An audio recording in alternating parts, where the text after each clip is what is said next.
हरे कृष्णा, राधे राधे। नमस्कार दोस्तों, आज शनिवार का दिन है और शनिवार को शनिदेव की कथाओं को सुनने से सभी प्रकार के कष्टों से मुक्ति मिलती है और धन वैभव ऐश्वर्य की प्राप्ति होती है। कहा जाता है कि शनिदेव जिससे प्रसन्न हो जाते हैं उसे रंक से राजा बना देते हैं और जिससे कुपित हो जाते हैं उसे राजा से रंक बनते देर नहीं लगती। इसीलिए शनिदेव की कथाओं को पूरा अवश्य सुने। तो प्रिय श्रोताओं, आज की कहानी बड़ी ही महत्वपूर्ण और रोचक है। आप इस वीडियो को पूरा जरूर सुने। ऐसा करने से आपको शनिदेव की कृपा प्राप्त होगी। कहते हैं स्वर्गलोक में एक बार शनिदेव और फिर माता लक्ष्मी में बहस छिड़ गई थी। लक्ष्मी जी बोली कि मैं बड़ी हूँ और शनिदेव बोले मैं श्रेष्ठ हूँ। दोनों के बीच जब निर्णय नहीं हो पाया कि दोनों में श्रेष्ठ कौन है, तो उन्होंने धरती लोक पर किसी ईमानदार राजा से अपना फैसला कराने का निश्चय किया। उन दिनों धरती पर प्रयागराज में एक श्रीवत्सलाल नाम के राजा रहते थे। वे अपने न्याय के लिए दूर दूर तक प्रसिद्ध थे। शनिदेव और माता लक्ष्मी राजा श्रीवत्स के पास गए और झगड़े की वजह बताई कि हम दोनों में यह सिद्ध नहीं हो पा रहा है कि श्रेष्ठ कौन है, तो कृपया आप ही हमारा निर्णय कर दें कि हम दोनों में से श्रेष्ठ कौन है।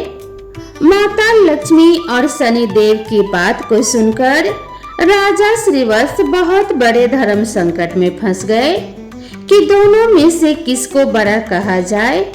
यदि शनिदेव को बड़ा बता दिया तो माता लक्ष्मी रूठ जाएंगी और लक्ष्मी रूठ गई तो हमारे राज्य की सारी धन वैभव संपदा नष्ट हो जाएगी।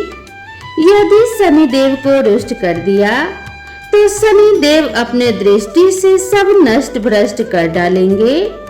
राजा साहब जब किसी नतीजे पर नहीं पहुँचे तो शनिदेव और लक्ष्मी जी उन्हें 1 माह का समय देकर चले गए और कहा कि हम 1 माह बाद आएंगे, तब तक तुम खूब सोच विचार कर लो। दर्शक बंधुओं, उनके जाने के बाद राजा की रातों की नींद हराम हो गई। वे हर क्षण इसी बात को लेकर चिंतित रहने लगे कि 1 माह के बाद जब शनिदेव और माता लक्ष्मी आएंगे तो वे किसे श्रेष्ठ बताएंगे, क्या निर्णय देंगे। उनके सामने परिस्थिति बहुत ही विकट थी। वे जानते थे कि एक को बड़ा बताएंगे तो दूसरा नाराज हो जाएगा और उन पर उनके राज्य पर बहुत बड़ा संकट आ सकता है। राजा की वैष्णवी नाम की एक पतिव्रता रानी थी। पति को अत्यंत चिंता में देखकर रानी ने पूछा, महाराज आप किस बात को लेकर परेशान हैं? कृपया अपना दुख हमसे कहिए। राजा ने अपने पत्नी को सारा हाल कह सुनाया। रानी ने राजा को एक सुझाव दिया कि देखो, तुम अपने मुख से किसी को बड़ा या छोटा मत बताओ।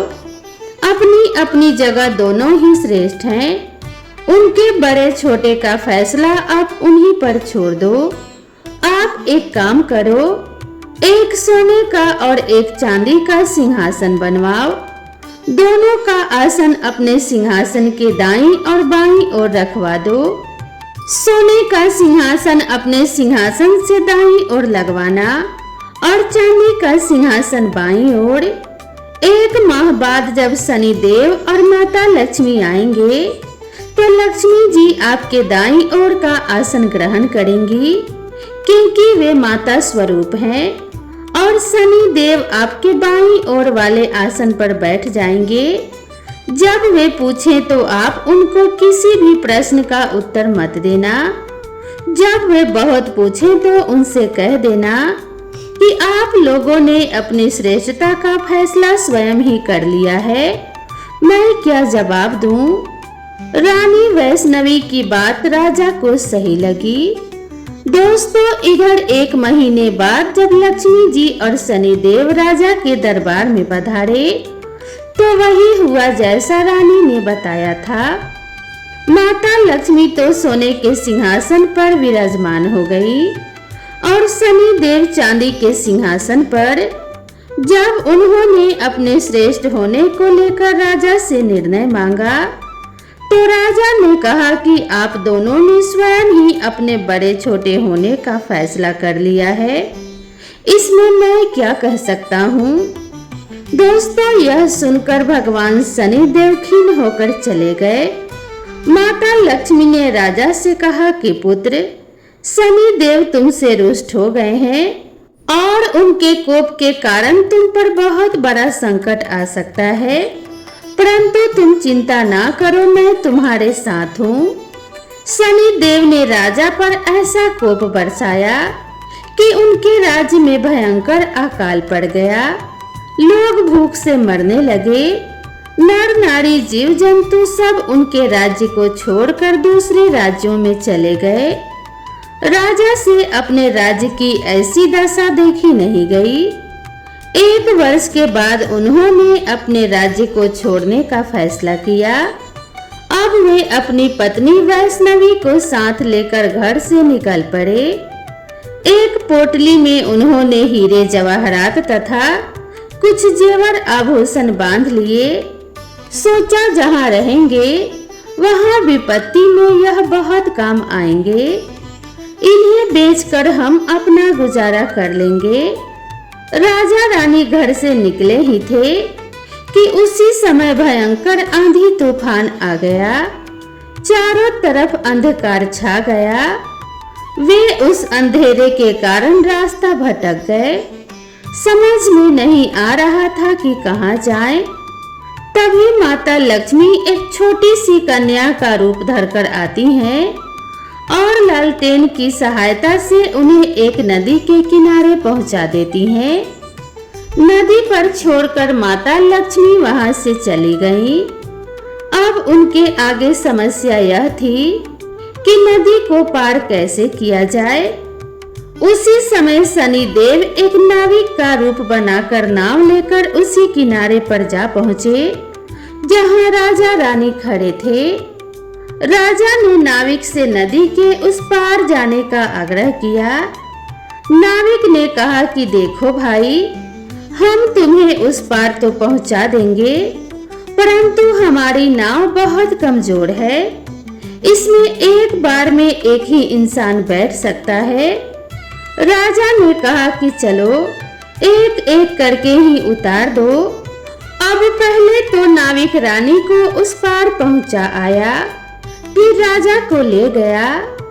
अब तीसरी बार में उस नाविक ने राजा के धन की पोटली रख ली, लेकिन वह नाविक तो स्वयं शनिदेव थे, इसीलिए वह धन की पोटली लेकर नदी के बीचों बीच से गायब हो गए। अब तो उनके पास जो भी धन था वो भी नहीं रहा। भोजन का संकट खड़ा हो गया। भगवान की इच्छा समझकर वो वहां से आगे को चल दिए। चलते चलते वो एक गांव में जा पहुंचे। वहां उस गांव के लोग जंगल से लकड़ी काटकर उन्हें बेचते थे। राजा भी अपने रानी के साथ उसी गांव में रहने लगा और लकड़ी बेचकर अपना गुजारा करने लगा। लक्ष्मी जी की कृपा से उसे जंगल में चंदन का बाग मिल गया। राजा ने चंदन की लकड़ियों को बेच बेचकर काफी पैसा कमा लिया। अब तो उसका जीवन बड़े सुखपूर्वक बीतने लगा था। राजा और रानी को सुख चैन में देखकर शनि देव ने एक और नई चाल चली। एक सौदागर था जो उस गांव से चंदन की लकड़ी भरकर दूसरे राज्यों में ले जाया करता था। आज उसका जहाज उस नदी के किनारे पर ही फंस गया था। उसने जहाज को चलाने का बहुत प्रयास किया, पर जहाज टस से मस नहीं हुआ। सौदागर के समझ में नहीं आ रहा था कि वो क्या करे। तभी शनिदेव एक ब्राह्मण का रूप बनाकर उस सौदागर के पास आए और बोले, सौदागर, तेरा जहाज कोई नहीं चला सकता, लेकिन एक उपाय है। यदि कोई पतिव्रता स्त्री तेरे जहाज में हाथ लगा दे तो तेरी नाव चलने लगेगी। सौदागर ने वैसा ही किया। पूरे गांव की स्त्रियों को बुलाया। सबने जहाज को छुआ पर जहाज फिर भी नहीं चला। किसी ने बताया कि गांव में अभी एक स्त्री बाकी रह गई है जो यहाँ पर नहीं आई है। सौदागर स्वयं चलकर उसके घर गया। वो स्त्री कोई और नहीं, रानी वैष्णवी थी। सौदागर ने जब रानी के पास निमंत्रण भेजा तो रानी ने वहां जाने से इनकार कर दिया और कहा कि इस समय मेरे पति जंगल में लकड़ी काटने गए हैं, मैं तुम्हारे जहाज के पास नहीं जा सकती। सौदागर के आदमी ने वापस जाकर उसकी सारी बात बता दी। सौदागर समझ गया कि यही औरत पतिव्रता है और यही उसके जहाज को निकाल सकती है।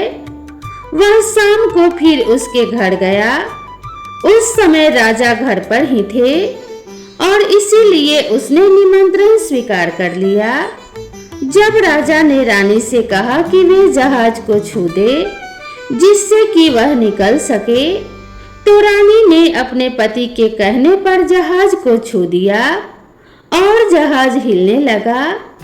यह देखकर सौदागर के मन में पाप जागा कि क्यों ना मैं इसको अपने साथ ही ले चलूं।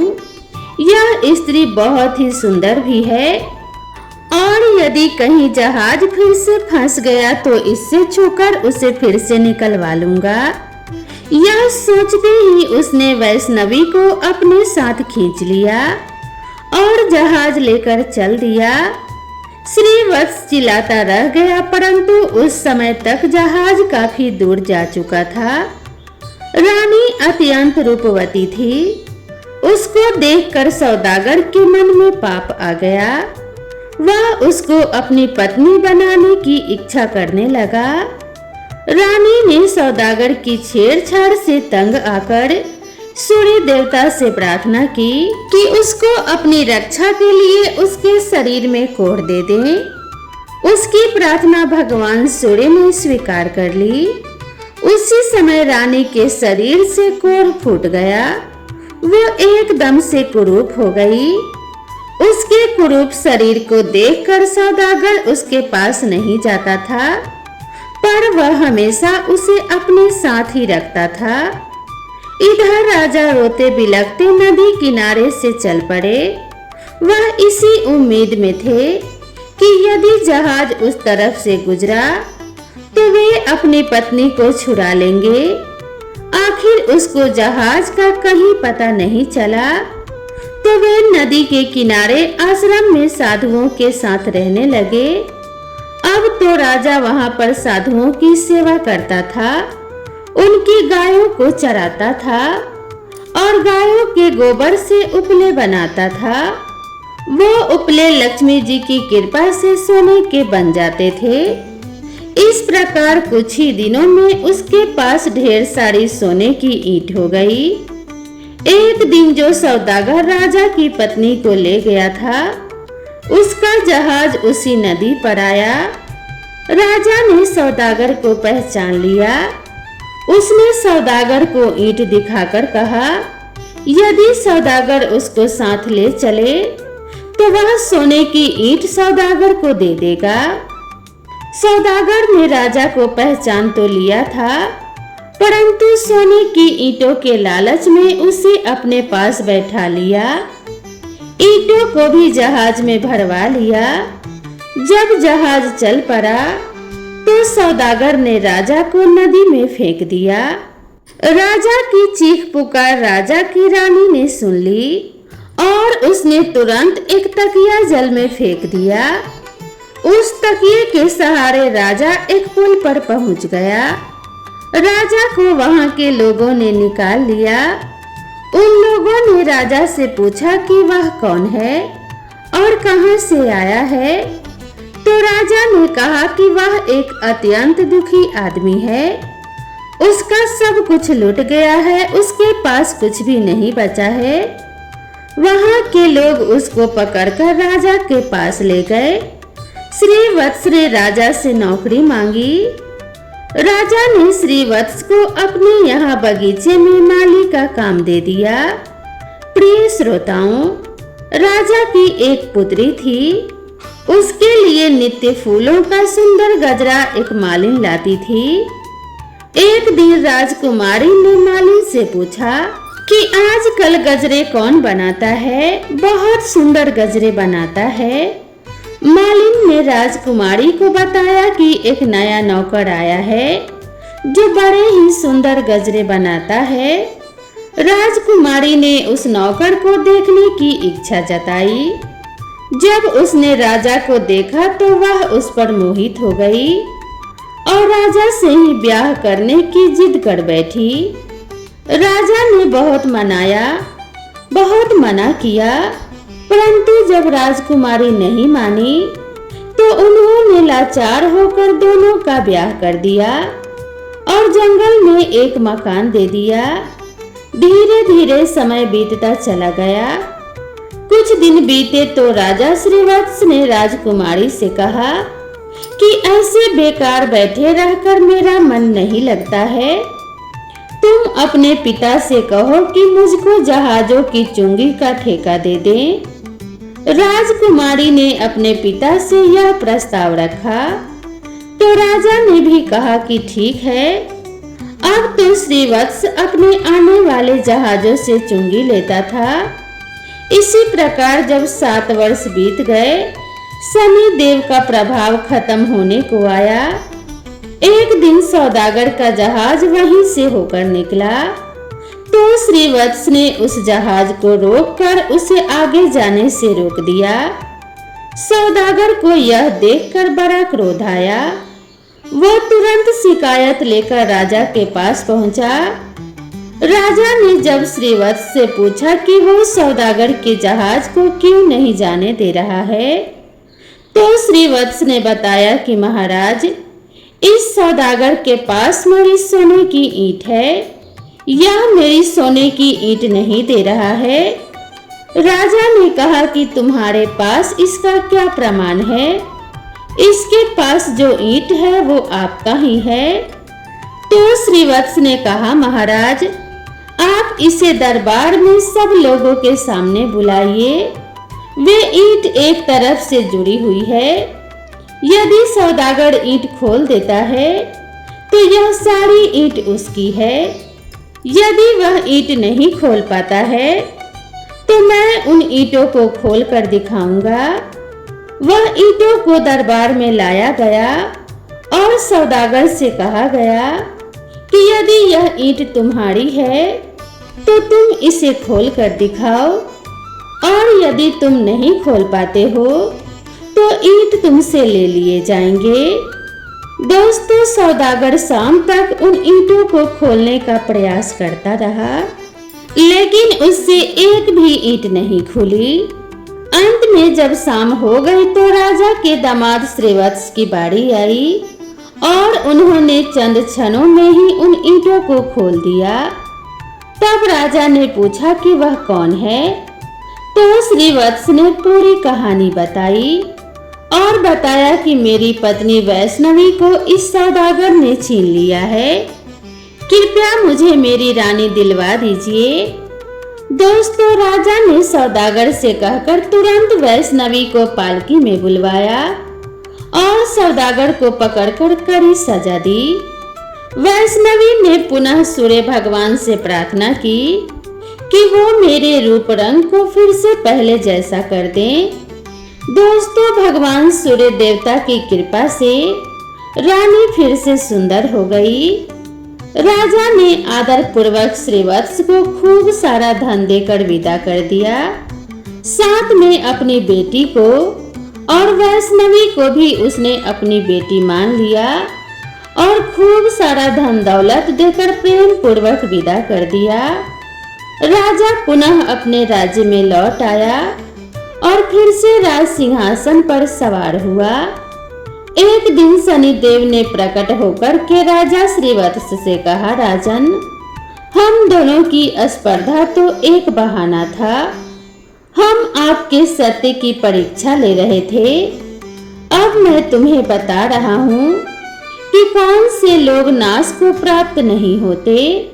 विपत्ति में भी जो अपने धर्म को और सत्य को नहीं त्यागते, उनका कभी नाश नहीं होता, अपितु देवता लोग भी उसकी सहायता करते हैं। गरीबी आने पर भी जो अन्याय का मार्ग ना चुने, पाप का धन ना खाए, वह देवताओं का सदा कृपा पात्र रहता है। मैं उसका कभी बुरा नहीं करता, अपितु उस पर लक्ष्मी की कृपा सदैव बनी रहती है। धन संपदा पाकर भी जो अभिमान ना करे, जो किसी का अपमान ना करे, मैं कभी उसका बुरा नहीं करता, अपितु उसकी सहायता ही करता हूँ। मेरी कृपा से लोग पल मात्र में धनवान बन जाते हैं और कोप से पल मात्र में कंगाल हो जाते हैं। राजन, जाओ, मेरे वरदान से तुम्हारा राज्य फिर से संपन्न हो जाएगा। धन दौलत से इतना धनवान हो जाएगा कि प्रजा हमेशा सुखमय जीवन व्यतीत करेगी। तुम्हारी प्रजा में सदा धन संपत्ति का वास रहेगा और तुम्हें कभी भी सुख साधन की कमी नहीं होगी। तुम्हारे घर में और तुम्हारे राज्य में कभी दरिद्रता नहीं आएगी। राजा को वरदान देकर शनिदेव और माता लक्ष्मी वहां से चले गए। तो प्रेम से बोलिए, शनिदेव महाराज की जय, माता लक्ष्मी की जय। भगवान श्री हरि विष्णु और माता लक्ष्मी की कृपा आप सभी भक्तों पर बनी रहे। शनिदेव महाराज की कृपा से आप सभी के जीवन में सफलता आए, आप सभी के सभी कार्य सिद्ध हो। इसी मंगल कामना के साथ आप सभी से विदा लेते हैं। मिलते हैं इसी तरह की नई कथा और नई कहानी के साथ। तब तक आप सभी दोस्तों से निवेदन है कि वीडियो पसंद आई हो तो इसे एक लाइक जरूर करें और इसे अपने परिवार और मित्रों के साथ शेयर कर दें। चैनल पर पहली बार आए हैं तो चैनल को सब्सक्राइब कर लें और इसी तरह की नई नई कथाओं और नई नई कहानियों के लिए मेरे चैनल से जुड़े रहें। वीडियो में बने रहने के लिए आप सभी का ढेर सारा धन्यवाद। तो मिलते हैं नेक्स्ट वीडियो में, तब तक के लिए राधे राधे।